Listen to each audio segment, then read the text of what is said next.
It's time for breaking bread with Papa. Hey, don't you know? Hey, it's sourdough. Hey, it's time for breaking bread with Papa. Hey, don't you know? Hey, it's also a show. Hey everybody, welcome to another edition of Breaking Bread with Tom Papa. I am Tom Papa. Thank you so much for coming and joining me for another wonderful meal/podcast. We've got a great one for you today. We've got the very talented comedian, two talented comedians. We've got Dan Ahdoot, who is just super funny. He's been on Cobra Kai, and he has an amazing podcast called Green Eggs and Dan, which I will talk about in just a minute. And then Ali Kolbert, my good friend, if you've ever listened to my Come to Papa Lives, she is one of my favorite comedians to use in sketches. She's just so damn funny. We get a quick bite with Ali while I'm away in Portland, Oregon. Want to thank the good people at Credit Karma for sponsoring today's show. Who doesn't want instant gratification? If you're looking for satisfaction, there's no need to wait. With Credit Karma Money, you can win cash reimbursements for your debit purchases. Right now, visit creditkarma.com/winmoney to open your free account and start winning instant karma. That's creditkarma.com/winmoney. You use the debit card and you find out instantly whether you've actually made more money from your good friends at Credit Karma. So I took two things I want to talk about: hot dogs and Portland. First off, let's talk about Portland. I just came back. Thank you for everyone that came out to the shows. They were amazing. It was one of the places where I was able to sneak and go do shows last year, last June, July. It was one of the first spots where they were just reopening. There was like 20 people in the audience, but we were getting the staff back into action, opening the club, dusting off the mics, and trying to do pandemic comedy indoors. And it worked and it was great. But to go back this time, a year later, and still not at full capacity, but full enough, it was definitely, 150, 200 people per show. We did 5 shows. It was really, really great. It just felt amazing. I mean, they're a little behind, not behind California. We reopened, which is kind of a funny thing in its own right. But they're just a little behind. They're waiting until they get up until all of the vaccines reach 70%. They're at 68 or something. And then they'll reopen. And reopening in California means that you don't have to wear your mask and you can just go back to your normal life. Asterisk, kind of. I went into the supermarket, which was my goal, to go back into the supermarket because I shop there 2-3 times a week, getting all of this stuff to make all of our wonderful meals. And it was very fraught and, of course, very strange trajectory. When I went in there at first with no mask on because NPR was telling me no mask, and then get there, and by the time I got out, the warning had been put out there that we all had to wear masks. And then there was the big run on all the toilet paper and all the stuff, and it was crazy when everyone was just going through the shelves. And then the next stage was barren shelves, going in there with masks and gloves and all of that. And remember, like, leaving your groceries outside for a minute, hoping the COVID would blow off into the wind. And so it was just like these little, and then, going and shopping for Thanksgiving, and you were just down to the mask. And so now we're down to a point where you don't need the mask at all. And I'm telling you, my good friends, the PTSD from this thing, I went back into the supermarket. I walked boldly in with no mask, so excited to be back. I thought everybody was going to be high-fiving each other in the vegetable aisle. I was the only person without a mask. Every single person was still wearing a mask. The science says that you are vaccinated. The state says that it's safe to go in there and not wear a mask. I'm just following by the rules. This isn't me having any emotional renegade response on my own. I'm just following the science as I did, which is why I stayed inside. and which is why I wore masks. And now the science says, go shop, little boy. Take off your mask and go back to normal. And I even asked the manager, is it okay? Because everybody's wearing a mask. And he had 2 masks on. So he said it was fine. So I just kept going with no mask. Leading by example was the way I was looking at it. Because I get it, people are still hesitant, and you want to make people feel good around you. But I'm just agreeing and following the rules, and the rules say to do it that way. So that's the way I want to keep doing it. I'm going to go back today, now that I'm back from Portland. So Portland was an amazing, amazing time. And I had a fun couple of days. I was alone. My opening acts were not people that I brought with me, so I had no commitments during the day. Normally my opening act and I would share the meals. But I was solo, which was good because I'm getting through a big book and I had a lot of writing. So I would just kind of go out and just walk around Portland and let my coffee and food needs guide me. And it was great. I found all these great little spots. I found this chicken and rice place. I don't even remember the name. Kung Gai something. It was just amazing. By the Jupiter Hotel. This just steamed chicken with white rice wrapped in a paper wrapper, a couple little cucumbers on the side, with this amazing sauce served with a little soup. That's all they do. They just make this simple Thai dish, and oh my God, and it felt so good. Like you ate it and felt amazing and had this amazing experience just eating it. It was just so perfect. It was just one of those things which we talk about here all the time. When people do something really well, one thing really well, that's what this shop is. Oh man, it was good. I went to CC Coffee, which is the coffee spot that I've hit a couple of times, where it's connected to a motorcycle shop, and you just sit there and drink coffee, and everyone that's biking around Portland just come, they pull in their bikes, they get off, and they have coffee, see their friends, and then go off on their way. Oh, it's so perfect. And as a former biker, don't laugh, yes. I haven't been on the bike in a long time, since I had children and moved to Los Angeles. But, oh man, when you hear a bike start up and you see, you know exactly what they're doing, where they're going, it's just like, oh my God, they're just living the life. And then Coava Coffee, which is just this legendary place, and I got a couple bags of that, and I'm drinking it right now. Oh, so great. Such a wonderful time. Of course, Chicken and Guns, which is part of a food truck area, place, festival thing, permanent.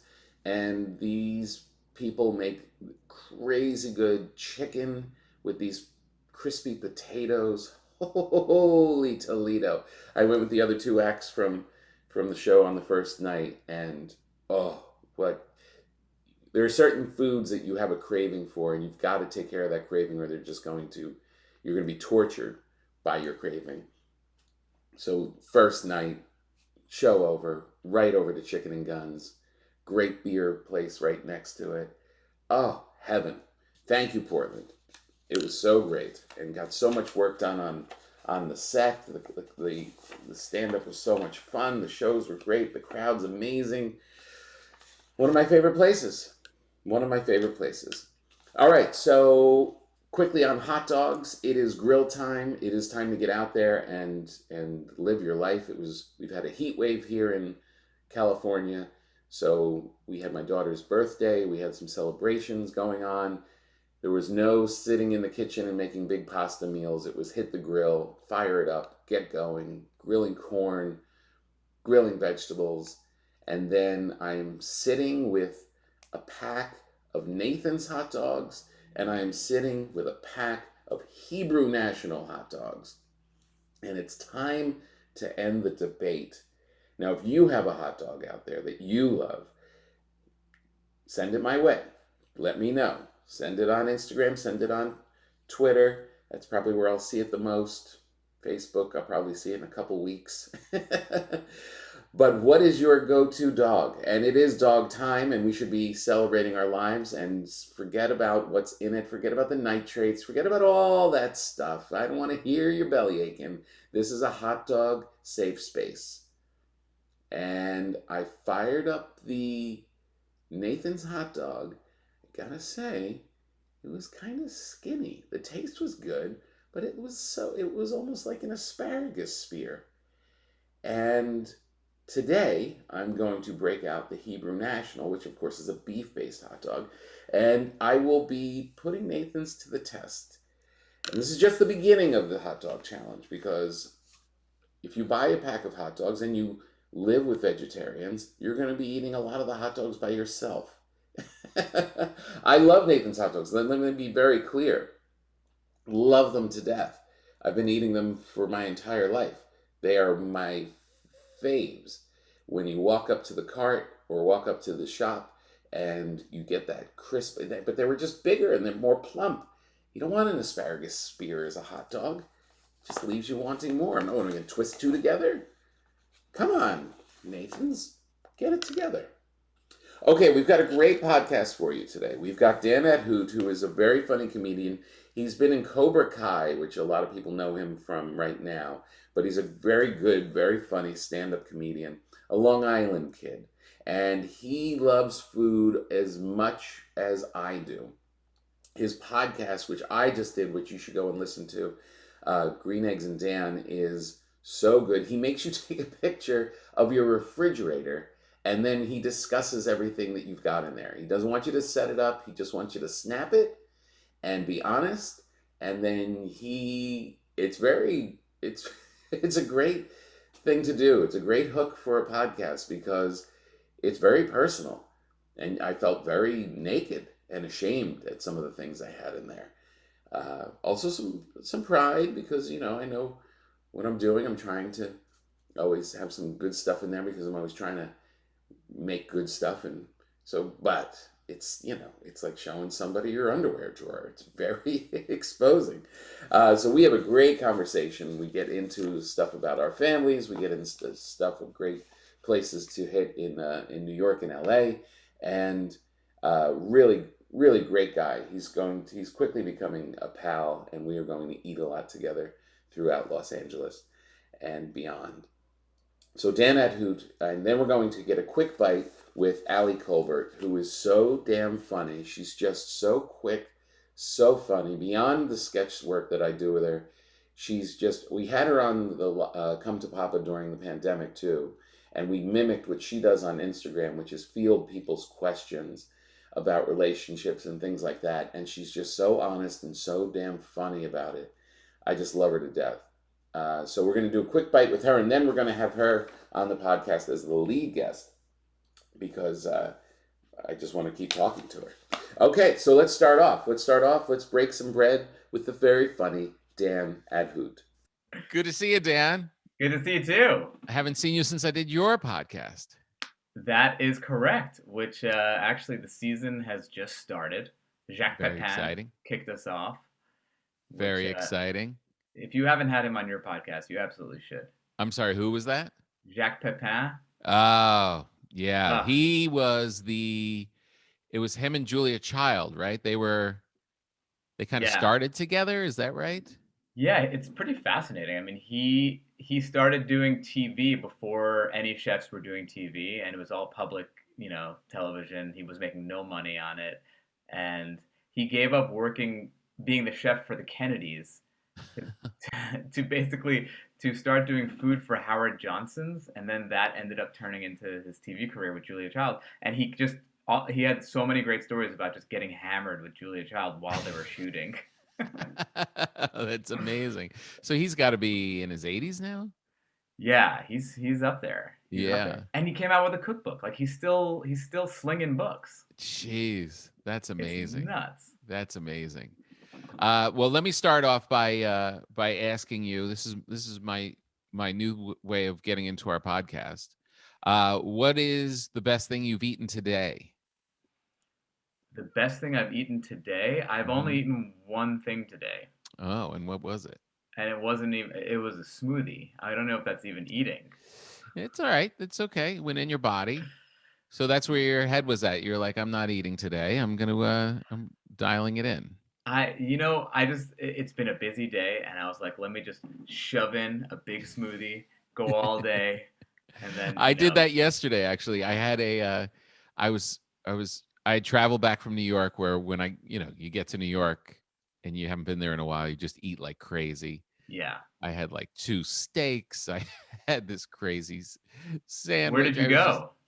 I went to Del Frisco's. Oh, nice. Had a big dinner for our friend Colin Quinn.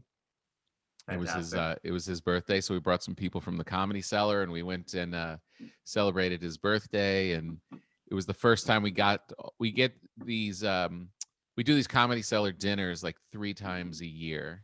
Mhm. And I organize it and get everybody together, and it's just been such a great tradition. And then of course we didn't get to do it for a year and a half, so this was the first one back, and it was Wow. so exciting because it was so funny because we're all there and we're around the table. It's like Robert Kelly and the Noam and Esty, run the Comedy Cellar, and Rich Voss and Bonnie McFarlane, all these people, and we're like, okay, welcome everybody, let's make a toast, and we go to toast. Everybody was so awkward because they hadn't toasted anybody in so long. The Wow. glasses like shoved into each other. I had a nice cold martini, and someone else's drink, like lemon something, just dumped into mine. It was just no. just a shit show. That is amazing. I actually, so I was in New York probably the same time you were, and I had a steak dinner as well, and it was down the block from the Comedy Cellar. Oh. At Minetta. Oh, at the Minetta. That's a good spot. Minetta Tavern, yeah. I just found out that my great grandfather or great grandfather lived upstairs from Minetta. No way. Yeah, when they first came over from Italy, that was one of the grandparents in my lineage lived upstairs, probably with 12 people, upstairs from Minetta, right there on Minetta Lane.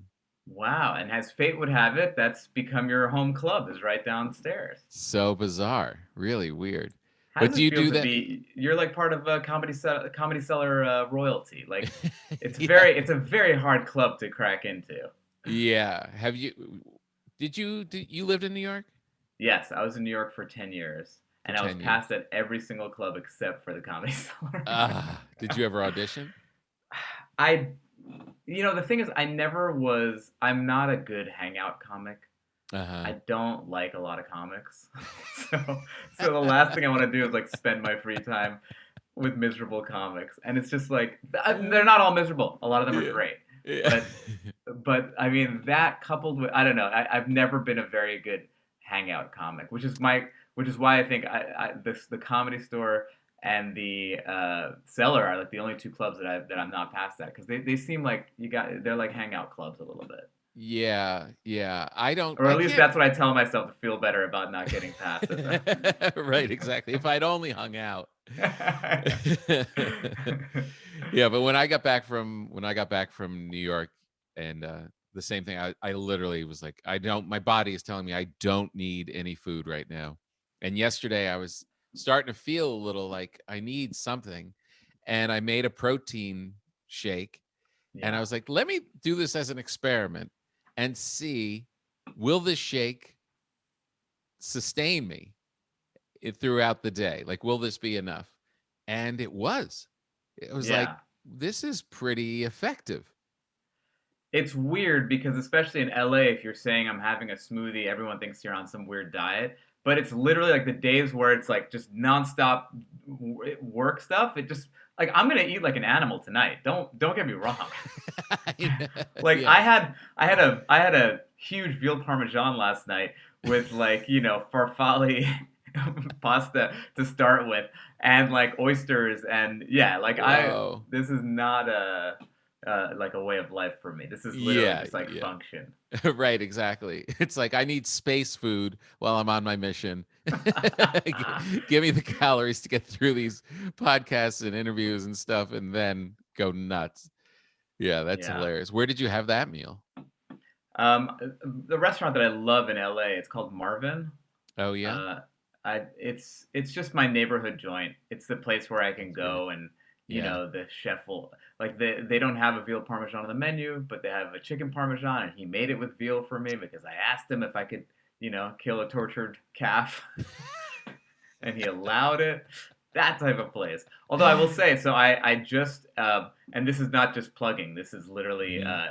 it's part of the convo. I just finished shooting. I'm gonna have my own Food Network show, which I'm not sure if I told you about the last time No, we you didn't spoke. tell me that. Yeah, Congratulations. and thank you. And so we were shooting in Atlanta, and it's like a competition show, Uh-huh. and we were shooting every day from basically 11 a.m. to 1 a.m. It was insanity. Whoa. And it's one of these shows that starts with four chefs, and then it's whittled down to three, two, and then there's a winner. Right. So every day, it was me and two judges were trying the food that the chefs were making, Uh-huh. which you think is a dream job. But they make this food, and then you have to wait like 45 minutes for them to take pictures and videos of the food, like for Oh, B-roll. And then yeah. by the time you get to it, all that like soft cheese has like congealed, like all the Oh. foam that on the beautiful fine dining dish has like turned to like a big puddle of like beet juice. It's just I like never thought of that.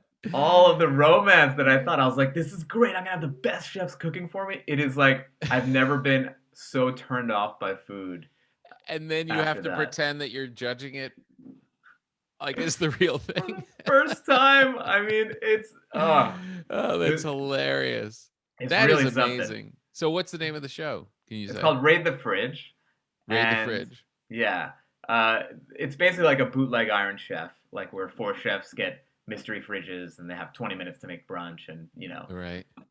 but it's very joke heavy. I'm describing it as like a comedy show cloaked in a food show, and a food show cloaked in a comedy show. Nice. And was So this your idea?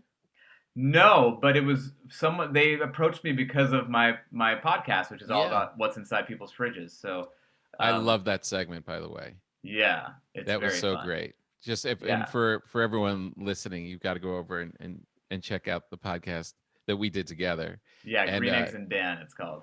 yeah, and it really and Dan asks, "We just take a picture of your fridge, don't set it up, just snap it and send it." And it really is such a great. I can see why they would come to you to be a part of this Food Network thing, because just that thing is so entertaining. I literally have thought about it. I've thought about the discussion we had about it because I got Yeah, busted for having a can of opened olives yeah. in the refrigerator, and I literally can't get it out of my head. I'm like, I hope he knows I don't normally do that. Oh man, I had this NASCAR racer on yesterday, Uh-huh. and he had this fridge that was so strange. It was like there was um there was like a bunch of like body armor energy drink, and then there was like a really beautiful bottle of mezcal, like Del Maguey mezcal. What? And I was like, "What's that?" He's like, "Yeah, my girlfriend was in town, and I don't know, she and her friends were over. I guess I'll have a glass of that wine later." I was like, "Dude, it's not wine. That's mezcal." You didn't even know. That's And it's a hilarious. very funny way to. Also, Yeah. the to me more funny part is that there's so many guests that haven't done the podcast because they will refuse at the last minute to send a picture of their fridge. Is that true? Yeah, I swear. And I'm like, Yeah. and big celebrities, huge celebrities. And I'm like, I'm talking to their assistant, and I'm like, I need a picture of their fridge. And they're like, yes, but he's put this time aside for you. I'm like, we can't do it. This is the whole premise of the podcast. And like, they get so angry, but like, what am I gonna do? It's literally, I mean, with Yeah. one of the celebrities, we compromised on the picture of the door of the fridge. Hilarious. And I It was like, is what the kind of, heck? it is, I mean, that's why it's great. It is a little invasive. It is like Yeah. you are like showing people a little private snapshot of what you've got going on. If you could have seen mine this morning, the result of me being away and leaving my refrigerator to my family is just a disaster. Ugh. Like, it's people that don't care. When I literally opened it and there was a tiny thing of guacamole from Paquito Mas that they had. That was the base. and then a little bigger, totally upside down, a little bigger thing of blueberries on top of that, and then a giant thing of Parmesan cheese on top of that. It was Oh my like a Dr. Seuss construction. I'm like, nobody cares. Nobody cares. Oh my God. Also, Dr. Seuss has been canceled, so you have to say Jenga. It was a Jenga. Right. Exactly. Oh man. So what did you? So So funny. what prompted you to? Because we both share this. We met when you did the Sirius XM show, Yeah. the What a Joke show, and that was the first time that we actually discussed that we both had this passion for food and went into the podcast world accordingly. What is your background? What turned you on, and at what age? I mean, I was always a big fan of food. I mean, grew up with Persian immigrants, So, who were Yeah. my parents? I didn't just grow up with, Yeah. random Persian immigrants. I'm Irish, but yes. this Persian couple. Yeah, they just, they were the highest bidder. And so, it was the type of thing where it's like if we didn't have a family meal every night, then, my mom failed as a mother. She'd Right. be cooking all day, every day. Yeah. And my dad also like went to school in Europe, so he kind of had the European sensibilities growing up and stuff. And then I kind of moved to New York in the early 2000s, which was a very exciting time for food Yeah. in that town. It was like Mario Batali was starting his empire and Right. and starting other things. Yeah. And there were just so many amazing restaurants, and I just, and I was starting up as a stand-up there, and any basically money that I was making was going to, these food gods of mine. Yeah. And I really loved it. And then I started touring, and then I used that as a way to like be able to visit amazing restaurants on the road. Yeah. And then I remember I did like 160 colleges one year, and I was like, Wow. this is too much. And I came back and I wanted to do something completely out of the box. So I signed up for classes at the French Culinary Institute. And I was telling my buddies the Spotted Pig was a restaurant that was like a block away from where I lived. Oh yeah. And they were like, I was telling them about it, and they were like, dude, don't do that. Just come here and work in the kitchen, and it'll be free.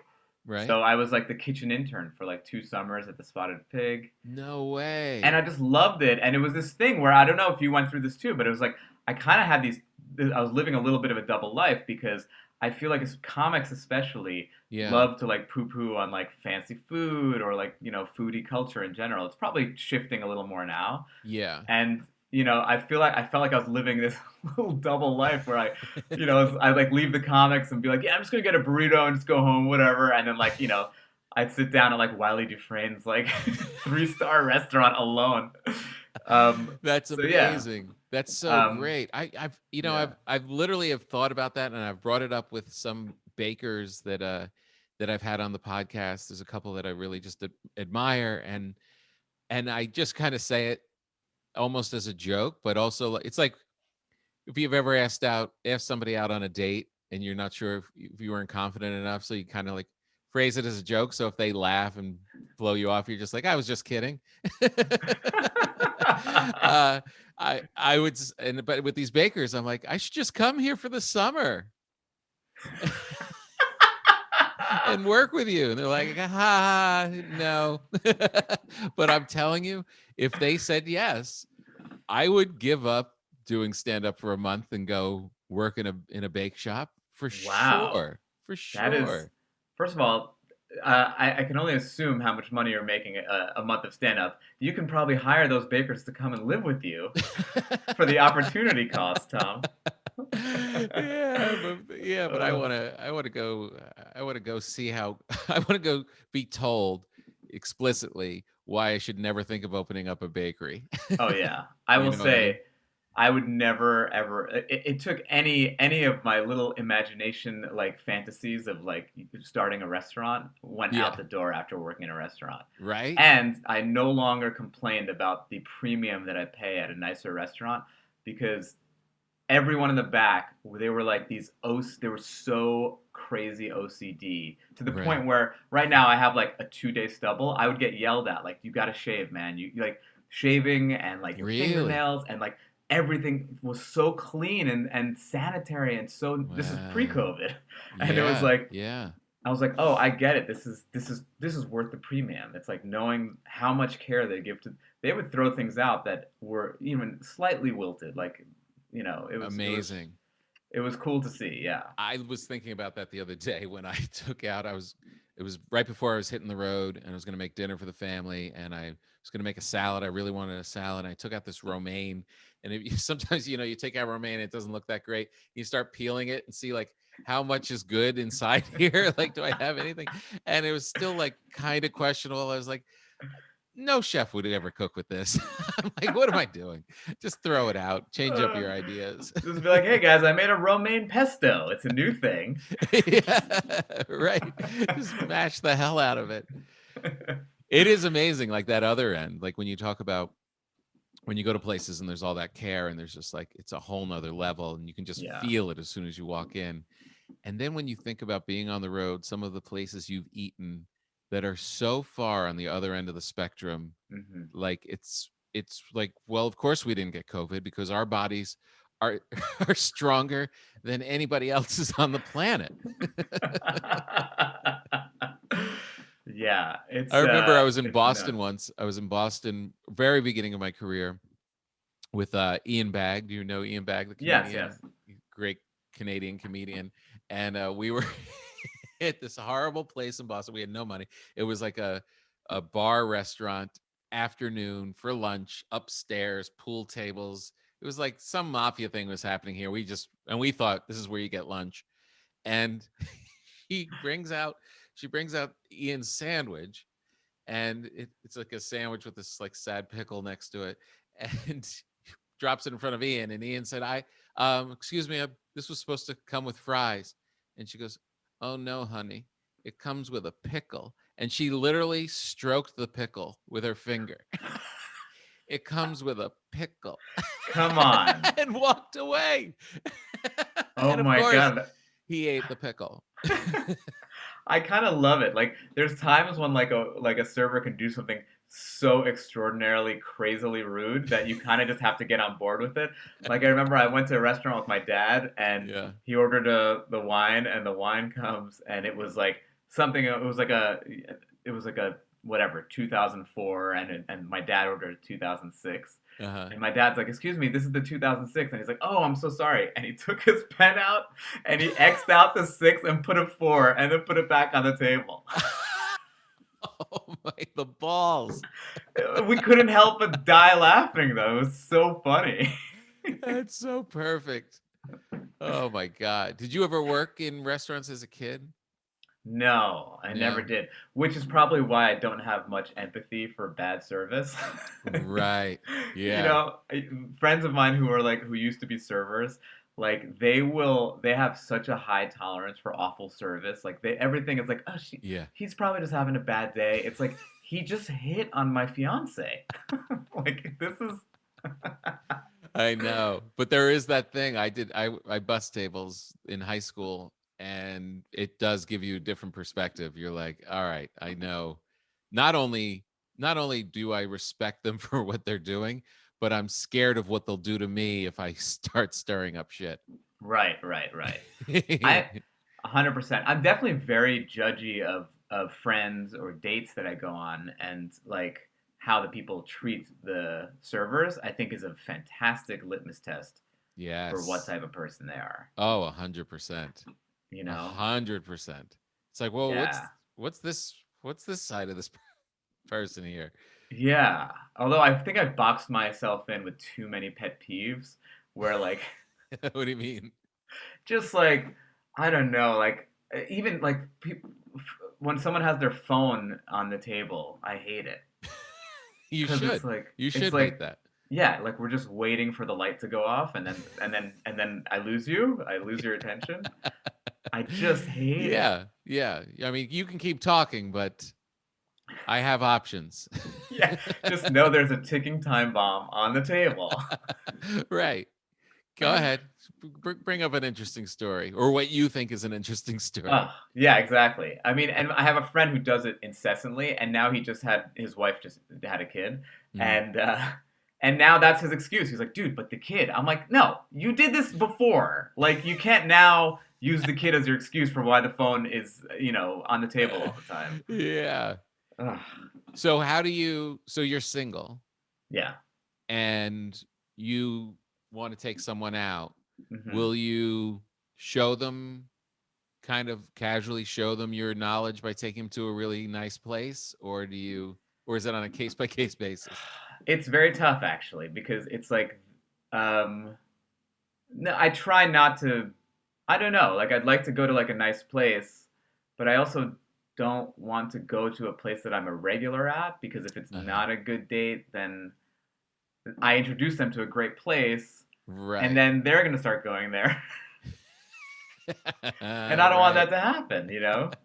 I used to do this Yeah. thing in New York where I'd go on a date and I would say it was like a 7 o'clock date, and I'd be like, Yeah. "Listen, I have a just so you know, I have a 8:45 show at Caroline's, so and it was like my thing, because then Yeah. you gauge the date, and if the date's going well, then you can say, I just make that up just in case the date's not going well, but this is great, so let's hang out, and it's kind of fun. Yeah. Or I'd say, okay, I got to go to my show. So once I left the date to go to my fake show, and my buddy calls me, and he was like, "Hey, I'm at the Corner Bistro. You want to get a burger?" I was like, "Yeah, let's do it." So I go to the Corner Bistro, which was 4 blocks away from where our date was, and we're sitting there with a burger, and she walks in with her friends, and she's Oh, like, no. "Dan?" I'm like, "Hey." She's like, "What happened to the show?" I was like, they canceled right away. I thought it'd be rude to call you again, but yeah, they canceled the show. And so then like I sat like awkwardly at like the table next to her and her friends. Yeah. Oh, that's brutal. Oh my God. Yeah. It's amazing that scene, like the truthful part of that, of how many times I had to get up and leave restaurants to go do a spot in New York. Right. Right. Yeah. I mean, it sounds like you were interested in ending up in really good restaurants during your climb through comedy in New York. And I wasn't. I Really? was like, I really wasn't that knowledgeable about what was good at the time. Mm. But the dinners I would end up with, it would be because someone else suggested it, and then I would have to go do a spot, and I'd always be like checking the clock and like running out to go get another spot in. There's nothing less fun than doing a show when you have I'm sorry, having a nice dinner when you have a show after. Right? I hate it. It's you can't relax because you're Can't doing relax. the I mean, math. yeah. You're like, okay, so if I get out of here at 8:30 and then I get to the train and then there's no way. And I don't know about you, but I can't. I have like a no drink before shows policy. Me too. Mhm. Yeah. So there goes my glass of wine with the dinner, which there's no point in having dinner. Why were if we I even can't- here? Why did I say yes? The problem is you probably did say yes, and then the spot came along and you said yes to that, because Right. that is the one thing, like, it's a sickness. You cannot stop doing spots. Yeah. And I It's thought so it was going to true. change after this pandemic. I was like, now we'll have it in perspective. I'm already doing it to myself. I know. I'm going to Texas tomorrow for like 3 days. I'm so excited. Oh, that's great. Where? Um, I'm going to Austin, Corpus Christi, and San Antonio. Oh, nice. Yeah. I don't know if you know Brett Ernst. Yeah, but yeah. He and I are in Cobra Kai together, and so we're like the only two comics in Cobra Kai. So we started this tour called the Comics of Cobra Kai, and That's great. it's great. People love it because like they're just excited to meet people from the show, basically. Yeah, that's great. Yeah, it's fun. Oh, that's awesome. And are people turning up? Yeah, we did our first show in DC a couple of weeks ago, and it was pretty nuts. That's great. That's a good Yeah. balance too. You guys I can see that being a good combo. Oh, we're extremely different. Yeah. We're very different people and comedians. He's like a cartoonishly Italian. With all that energy, just that. Yeah. But it's fun because our characters in the show are pretty similar to what we're like in real life, where I'm like a little more pretentious and he's just like a loose cannon. So we each do stand up and then we both come on stage and just bust each other's balls for half an hour, and people seem to like it. So Wow, good for Yeah. you. That's great. And where are you going after that? After that, I'm coming back to LA and I'm not really. I think we're going to Colorado sometime in July. Colorado Right. Springs. Yeah. And Are are you you like doing? you're hitting the road like nuts, huh? I'm going to, yeah. Like I've got a couple clubs, like 3 or 4 clubs through July, and then it's really like September. After I do Vegas, July 30th, Hmm. that's when it's going to really start to tick up, and then it's going to be nuts till like Yeah. March. Yeah, it's How? I mean, how does the family life and that balance? good. It's good. You know, everybody's busy. Everybody's got their Hmm. things. You know, Yeah. it's a little rough for my wife to if there's shifts in the dynamic. Like right now we're dealing with um a teenager that wants to go out till midnight. And then Right. it's like, okay, so now it's who's picking her up? How are we doing this? What's the thing? And you know, that's when And I you're get like, sorry, calls when babe, I'm at this barbecue joint in South Carolina. exactly. I'm in South Carolina getting texts just like, I don't know, I guess make sure she doesn't drink. You know, so there's like those shifts, but then it kind of settles in. And I always thought of it when I was finding my way, it was like anybody I knew that was successful, of like my friends' parents or whatever, Mhm. most of them traveled. You know, businessmen, lawyers, Right. whatever. It seemed like a lot of people were always on the move. So I was like, well, it's probably good that your kids see that you work hard. That's probably Yeah.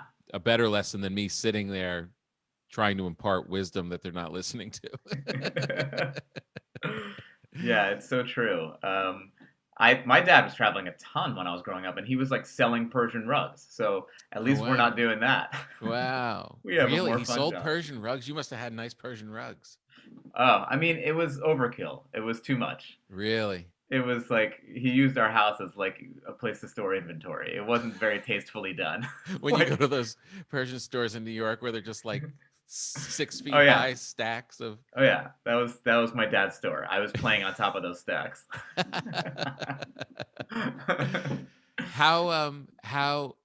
how or no, actually here's a better question. I was going to say how connected are you to your Persian culture, but even more than that, are there high-end Persian restaurants Mm, in Los Angeles? Because whenever I think of Persian restaurants or any kind of Middle Eastern, it's always kind of like family, but a little more mhm. like, you know, I wouldn't say it's like high end.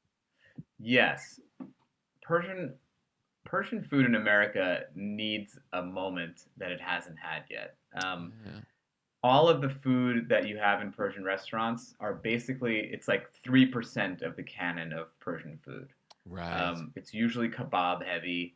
Uh-huh. There's a couple stews that are kind of afterthoughts, but like real Persian cuisine is also it's kind of a tough cuisine to grasp because it's not you know how a lot of great food cultures come from like we were poor and you know like Italian food cultures like there was no money so we had to make do with a one pig hoof and some onions and then like you come up with like a matriciana like these Right. wonderful things and Right. it's like in Persian culture, it wasn't really like that because they were like, we are descendants of kings. So everything is like just lavish. Like you feel like you're in Louis the XIV's court, which is fun when you're at your Right. grandma's house, but it's almost Right.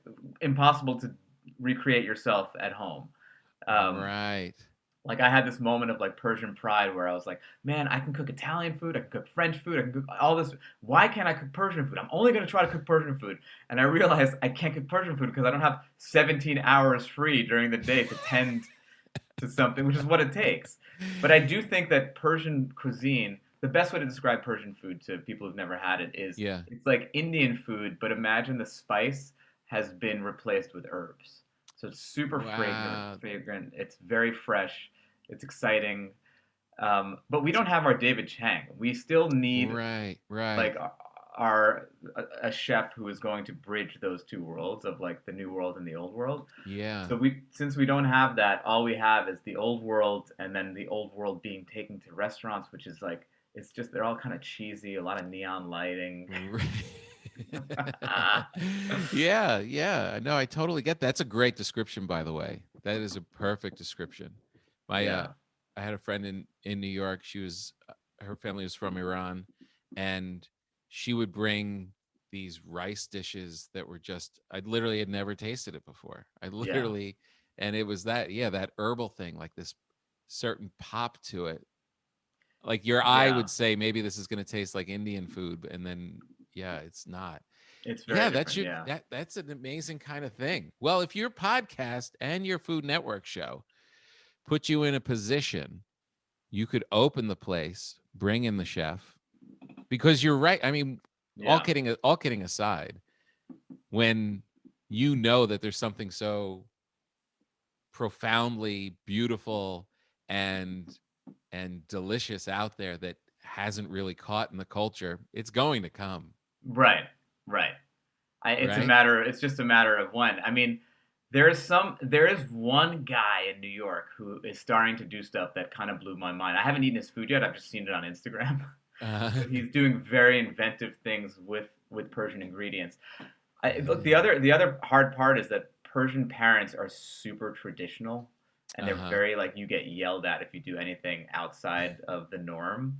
What do you Like mean? just like I mean, just from profession wise, if you don't become a lawyer or a doctor or like an engineer, you're just like a complete failure, piece of garbage. Right. And like they just don't understand any other profession. Like my mom, when I called my mom to tell her that I got a show on the Food Network, which has been a career dream of mine, I'm like, Mom, you're not gonna believe it. They greenlit the show. It's gonna be on. I just got a show on the Food Network. She goes, That's so cute. I was like, It's cute? What do you mean it's cute? Your cousin's a doctor. I got so pissed. I was like, I make more money than our stupid dermatologist cousin, okay? It's Oh my hilarious. god. But yeah, so and the same goes with ingredients. Like Yeah. sumac is a very big Persian ingredient, and it's got a very citrusy, like a desert citrus flavor to it, which I think is really cool. So I was Right. making guacamole once at my parents' house, and I was like, I'm gonna use sumac instead of the lime in this, and she's like, Are you stupid? What are you trying to do to the sumac? You're wasting my sumac. I'm like just anything that steps, or maybe it's just my Yeah. mom is Yeah. a mean curmudgeon-y person, but it's like anything that steps outside of tradition is just so anathema to the culture. Yeah. So I mean, it's yeah. gonna take someone with a lot of balls to be able to do it. Maybe like someone who's like half Persian, half white or something. I don't know. Right. Yeah. Is that even within the culture itself? Like the Italian equivalent is Oh right. like sauce or gravy, and it's like, no, it's sauce, no, it's gravy, and then you have like kind of these two camps. Is it? No, it's not as crazy as you guys. Italians are nuts when it comes to this. Like, Yeah.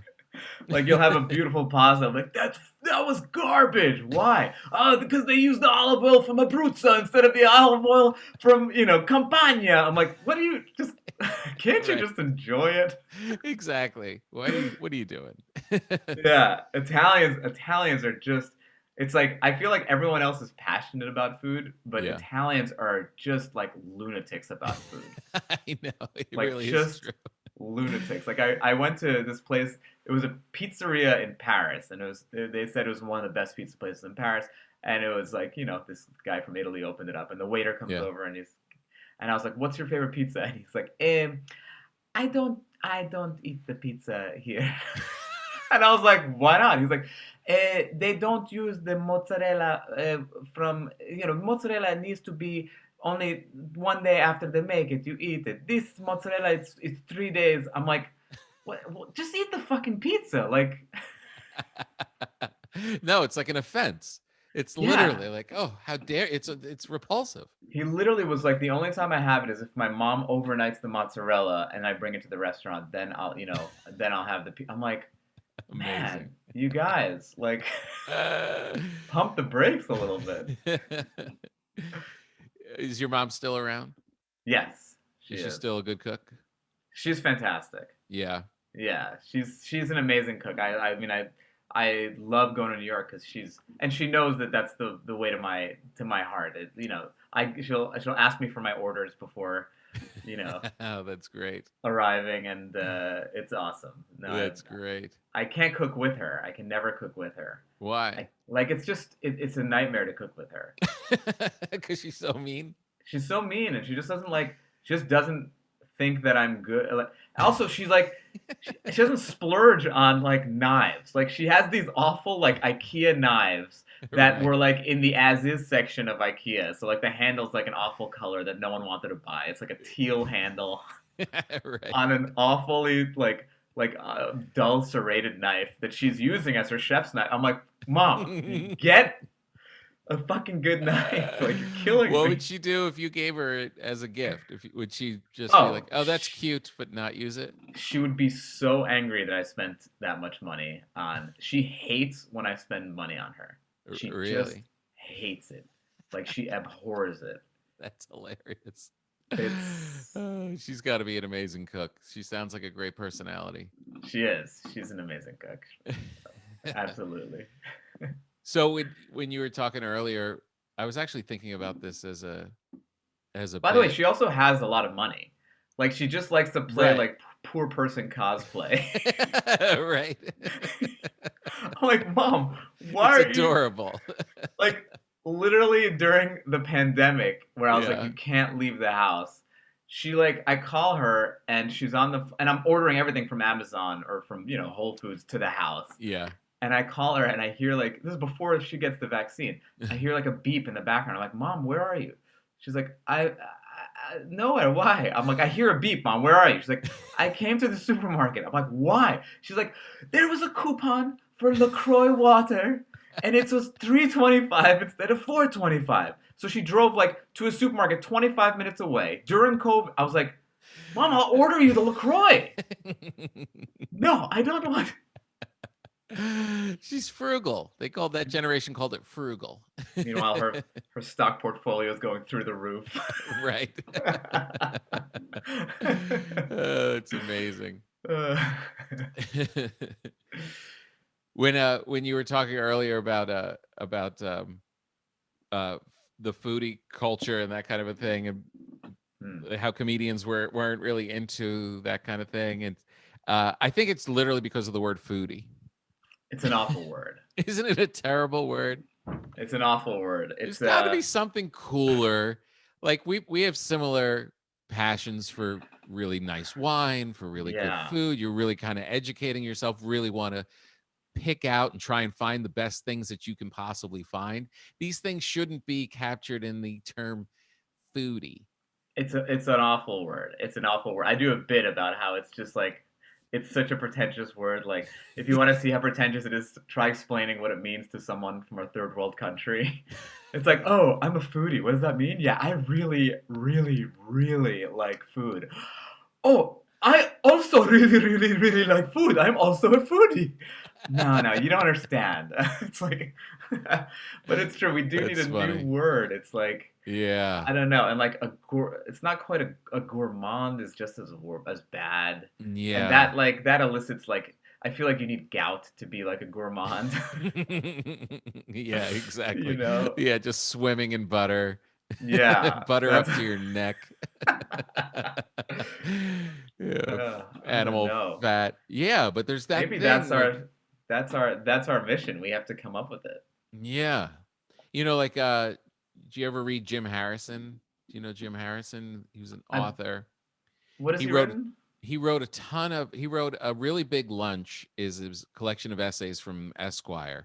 Okay. Where he Yes, right. Yeah, he was the food writer at Esquire, right? Yeah, and he's just like this gregarious, bigger than life character, and he just ate and drank and smoked, and everything was big, and just his insatiable appetite.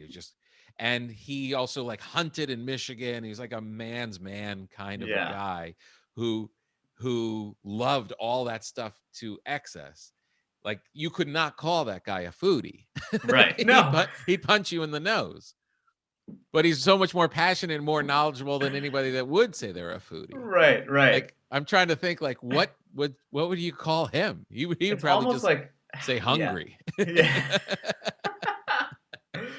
I don't know. It's almost like some sort of like anything I think of sounds really pretentious, but like a culinary explorer or like, I don't know. Yeah. I don't know what it is. I also hunt, and literally I got into hunting just because of food. Really? And I'm not, for those of you listening, you can probably tell by the inflections in my voice, I'm not the most manly of men, but but I do, I love the for lack of a better word, but like the hunt for like new flavors that I've never tried. And there's Right. nothing more free range and organic than an elk that's never seen a human before. Yeah, yeah. So what So was your first hunting trip? How'd you do that? I went with my buddy Mo, who's a big hunter. He was one of my roommates in college, who weirdly enough is an Iraqi Muslim, and I'm an Iranian Jew. So two of the most opposite Yeah. political minded people just like coming together to kill animals. But we went. The first time I went hunting was goose hunting, and it was Wow. in Long Island of all places. Just at like a public park? I mean, it wasn't so far off. Like there's like in Suffolk County, there's like public there's hunting grounds that are, Long Island's like a pretty dense place. So Yeah. it's not how you imagine. Like you're not like out in the middle of the woods. Like you're on like a sandbar somewhere and waiting for the geese to come in, but you can hear like the LIE in the background. Like you can hear like Right. an ice cream truck like in the in the Planes coming back. in for a landing. So it wasn't like a romantic Davy Crockett experience or anything, but Yeah. it was. I killed a goose, and it was just the most traumatic experience that I've Was ever it? gone through. It was just awful. Really? Yeah, it was really bad because I don't know. Like I imagined that it was gonna be like duck hunt, like you shoot it, and wherever you shoot, it's just going to fall and be dead, Uh-huh. and it's just not like that. I mean, unless you're a Oh, great shot. But yeah, it was it maimed, suffered. and my friend Oh. went and grabbed it and like did the twisty thing with it. I mean, it was god awful. Oh man. But you get used to it, and I kept doing it and got into it, and yeah, now every year like I'll fill up the freezer basically. Really? Yeah. With elk? I went to elk hunting this last October, so but usually like I'll go. My buddy's got he's got like a plot of land in upstate New York, and I'll go deer hunting once a year. Wow, that's Yeah. great. And what's your favorite way of preparing venison? Honestly, the loin itself, which is basically they call it the backstrap, Hmm. but it's basically the fillet. And I like to cook it like a steak au poivre, basically, like just like a black pepper cream sauce, and it's Wow. delicious. And it needs to be cooked super rare because there's no fat in it. There's It's no very, fat, very right? lean. Also, Yeah. tartare. It makes the best tartares. Really? Yeah, it's awesome. Joe Rogan gave me a whole bunch of his elk. Oh, really? Yeah. That's right. And Weren't you like just on? I was on Yeah, this last week. And he it's that, yeah, there's no fat. There's like yeah, no fat in this meat.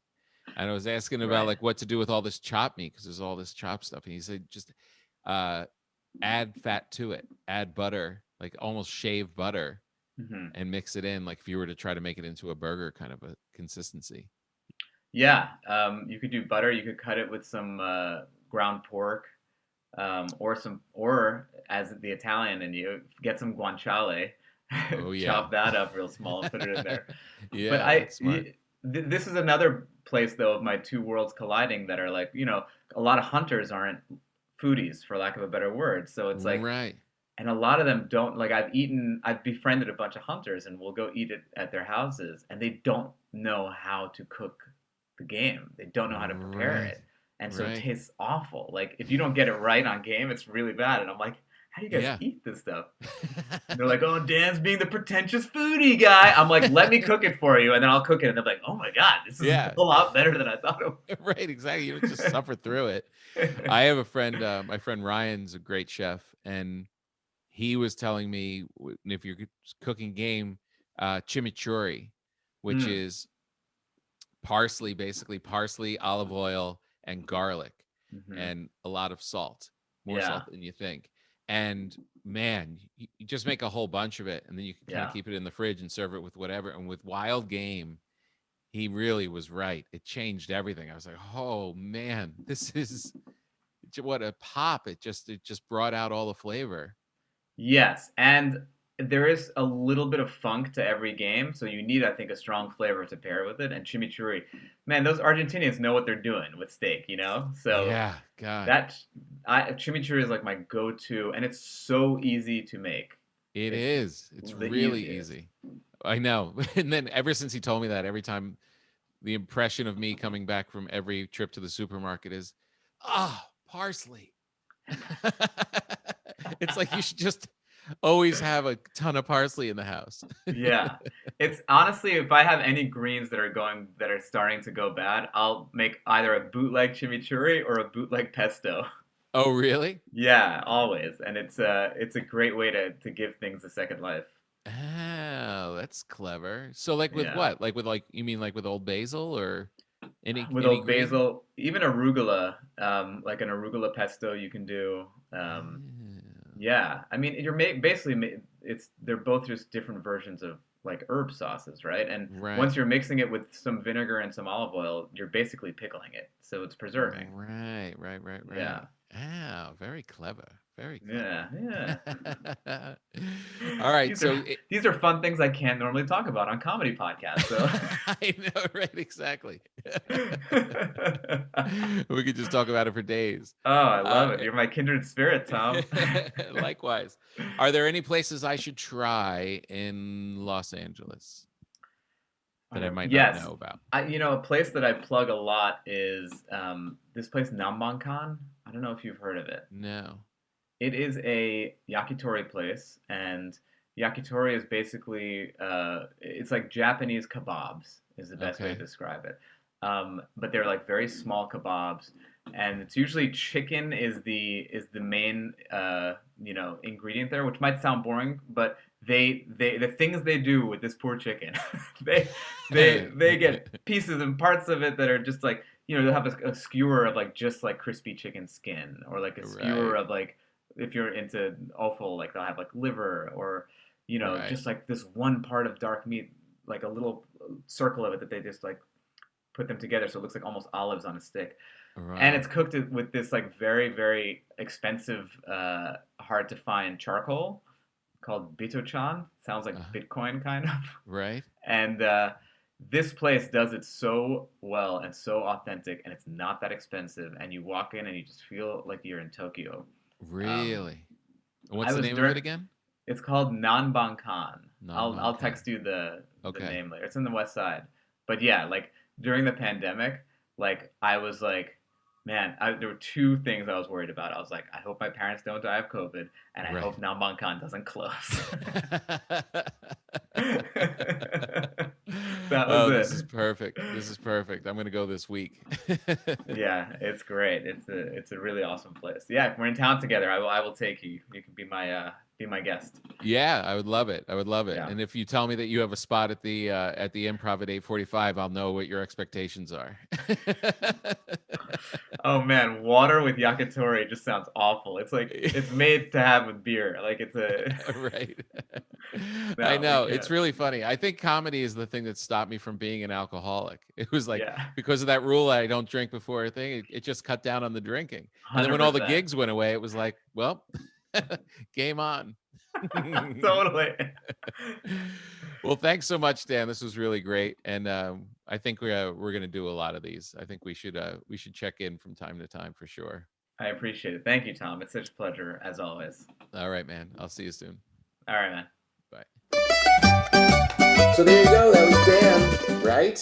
Come on, this guy loves food. Between our love of food and wine, we could easily end up with problems. What a good guy. All right, so now, let me tell you about the good people at Credit Karma.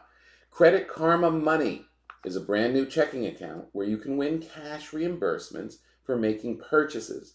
When you use Credit Karma Money debit card, you can win daily instant Karma purchase reimbursements, which means on items up to $5,000. So that means when you get their debit card, you're going to use a debit card anyway. So if you use their debit card, you find out instantly whether or not you win money right there on the spot. Credit Karma Money has already given away over $3 million for Instant Karma to over 50,000 Credit Karma members and counting. So this is legit. This is real. Open your FDIC insured spend account for free. There's no minimum balance requirements, no overdraft fees, and free withdrawals from a network of over 50,000 ATMs. Only for June 8th through June 30th. That's where we are, kids. When you make a purchase between June 8th and June 30th, you will automatically be entered to win $1 million. So not only do you have the shot to win money on the spot, you also are going to be put into the pool and have a chance to win $1 million, and someone's going to win it. Credit Karma Money. Progress starts here. Right now, visit creditkarma.com/winmoney to open your free account and start winning instant karma. Go to creditkarma.com/winmoney. Sign up for free and start winning instant karma. That's creditkarma.com/winmoney. Instant Karma is sponsored by Credit Karma. No purchase necessary. Exclusions and terms apply. See the rules. Banking services provided by MVB Bank Incorporated. Member FDIC. Maximum balance and transfer limits apply. Thank you, Credit Karma, for sponsoring our show today.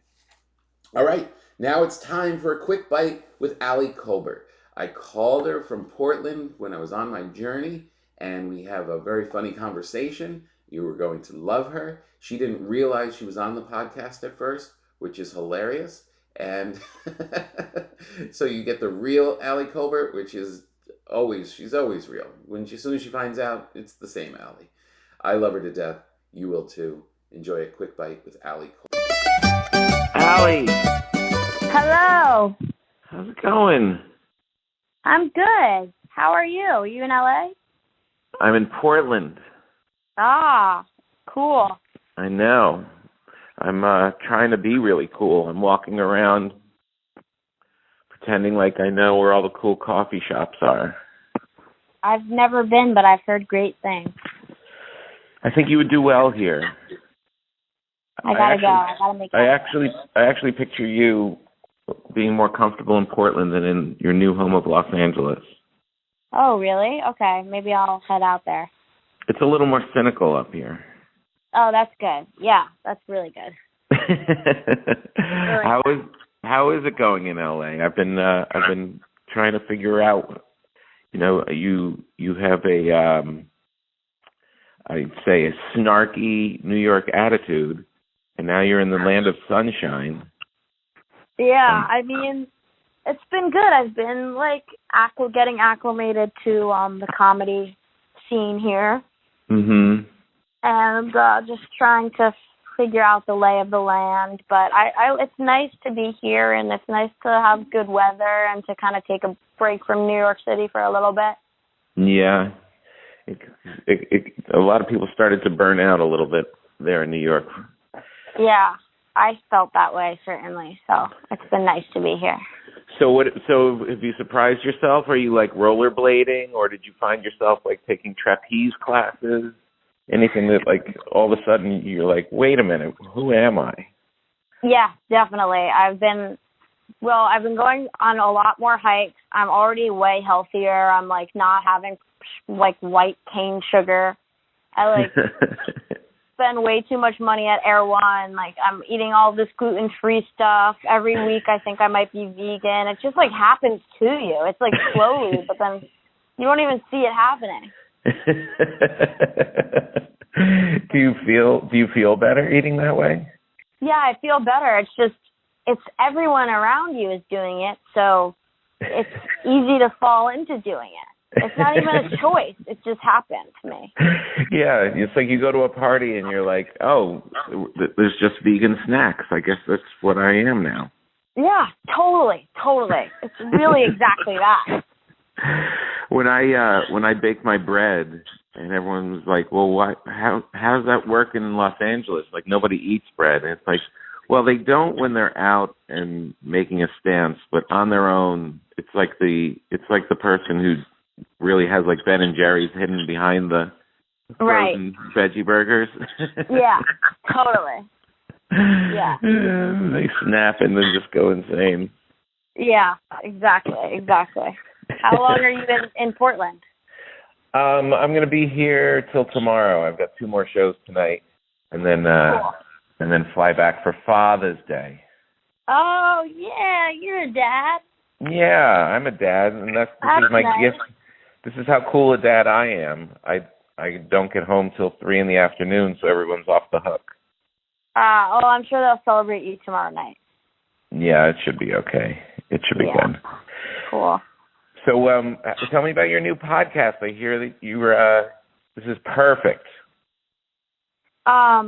So yeah, I mean, I started this podcast. I'm trying to incorporate a lot of the Q&As on. Wait, are we? We're not recording something for you right now in this moment, are we? Oh yeah, we've been recording.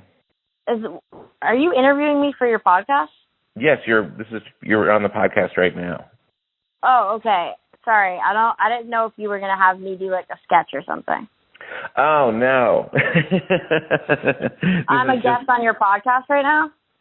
You're a guest right now on the podcast. You have been the whole time. All right, I just learned that. What did you think I meant when I said I have to hook up the record thing? I thought that you were gonna like call me and then like have me do like some bit on your podcast.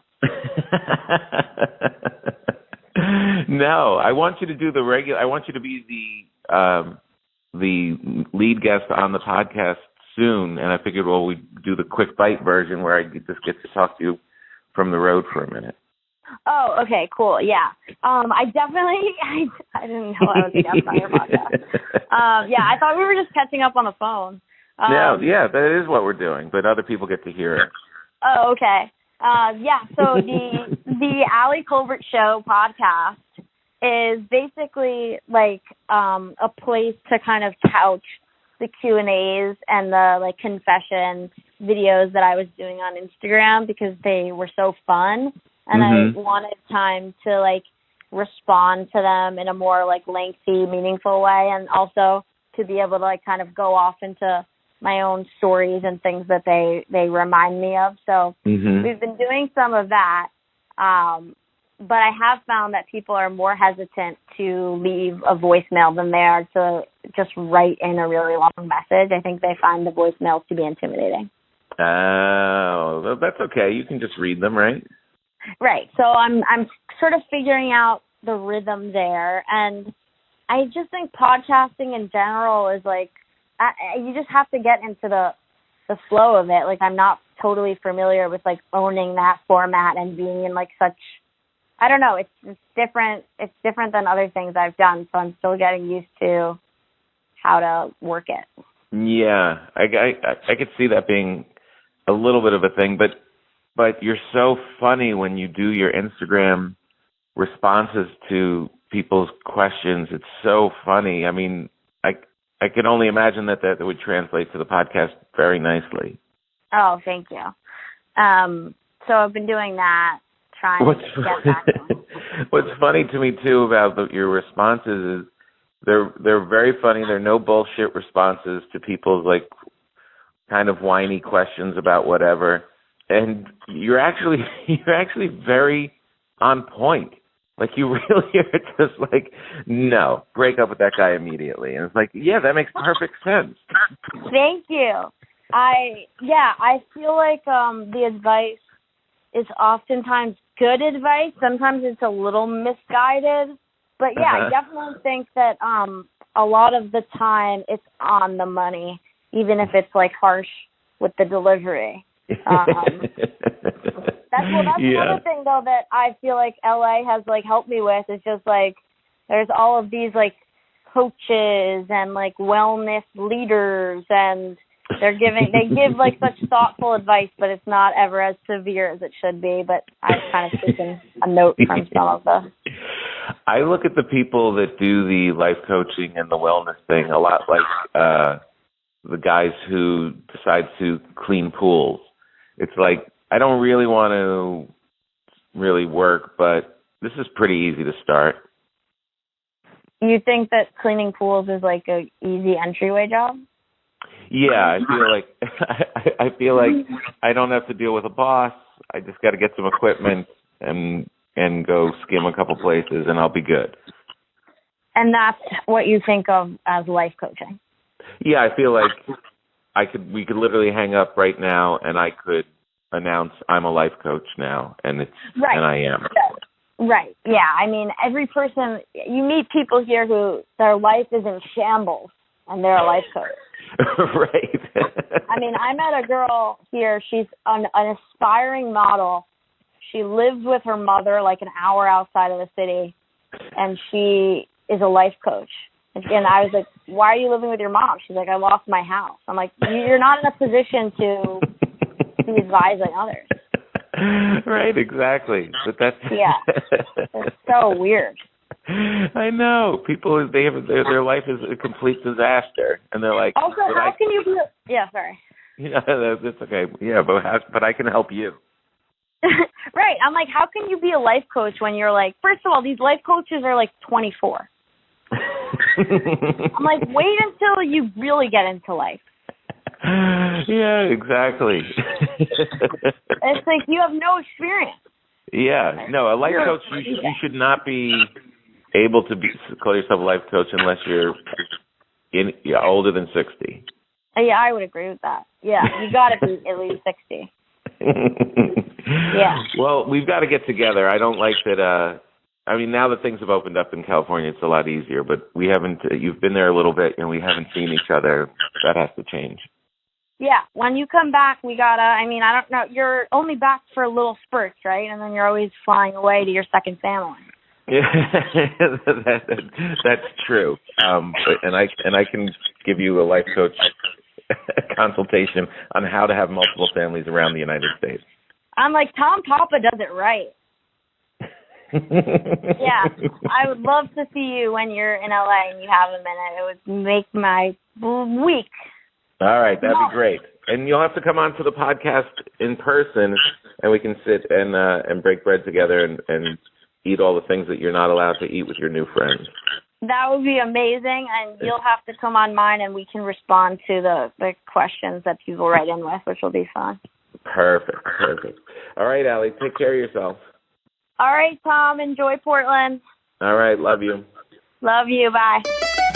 Okay, everybody, that's our big show. Thank you so much for listening. Of course, subscribe and like and tell everybody that you love listening to this podcast. Spread the word. It was so much fun to be in Portland and have people come up after the show and say that they are fans of the podcast and they listen all the time. That always warms my heart. Thank you all for listening, and we will see you next time.